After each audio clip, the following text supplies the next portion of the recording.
Inaresto ng mga otoridad ang isa sa top 7 most wanted sa lungsod ng Urdaneta City, Pangasinan, na may kasong qualified rape through sexual assault.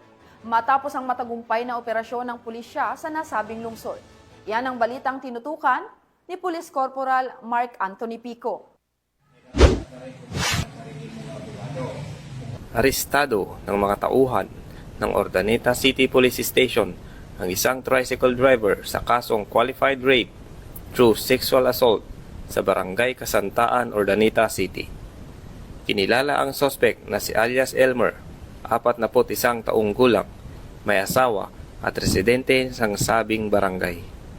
Inaresto siya sa bisa ng warrant of arrest para sa kasong qualified rape through sexual assault ng Article 266-A, Paragraph 2, kaugnay ng Article 266-B ng Revised Penal Code na inamyendahan ng RA 8353 na may criminal case number U-31193 na may piyansang nagkakahalaga ng 200,000 piso na pinirmahan ni Honorable Edwin Bautista Maynigo, Presiding Judge ng Family Court, 1st Judicial Region, Branch 16, Urdaneta City, Pangasinan, noong Agosto 6 taong kasalukuyan.